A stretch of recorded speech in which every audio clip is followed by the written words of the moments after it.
జీ5 ఉండగా మీ favourite TV shows ని మీరు అస్సలు మిస్ అవ్వలేరు. Complete free.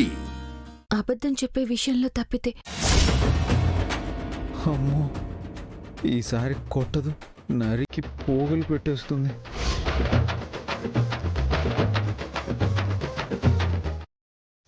అర్థం కాలేదండి. మీరు నన్ను నవ్వించాలని ప్రేమతోనే మీరు టీచర్ కాదు అటెండర్ నని అబద్ధం చెప్పారు కదా.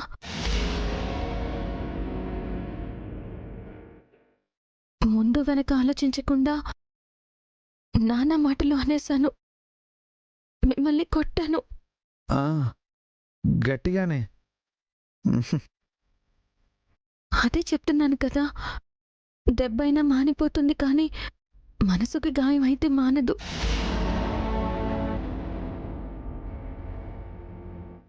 నా తొందరపాటుకి శిక్షగా ఇలా నడిచాను.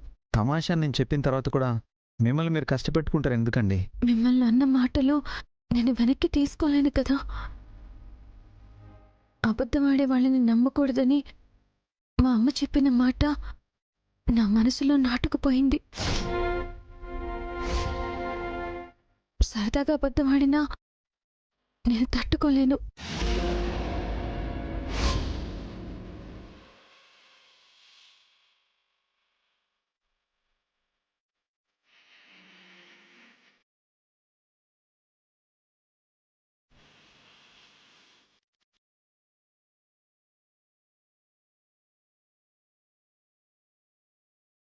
నేను నడిచొస్తే మీకు చెమటలు పడుతున్నాయేంటి మాస్టారు?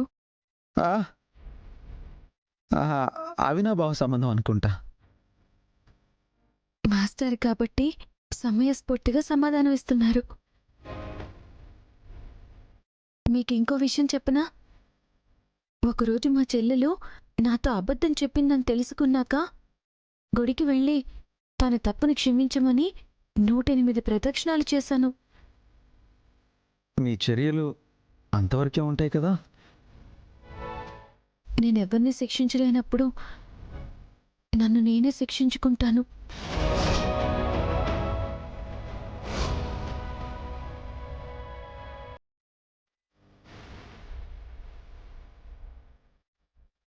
మీరు టీచర్ కాబట్టి అబద్ధాలు చెప్పరు.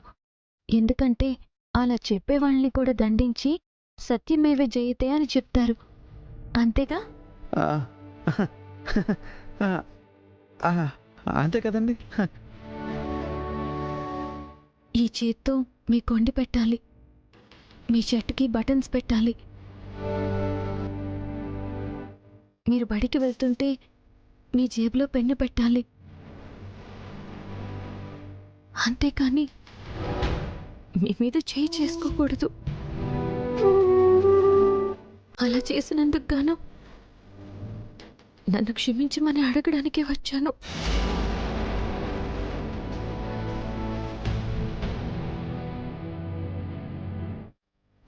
నేను మిమ్మల్ని ఇప్పుడే క్షమించేశాను. మీరు కూడా ఎప్పుడైనా నన్ను క్షమించాలి, సరేనా?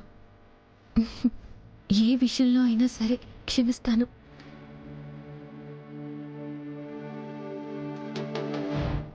అబద్ధం చెప్పే విషయంలో తప్పితే. అమ్మో, ఈసారి కొట్టదు, నరికి పోగులు పెట్టేస్తుంది. జీ5 యాప్ డౌన్లోడ్ చేసి అన్ని ఎపిసోడ్స్ పూర్తి ఉచితంగా చూడండి.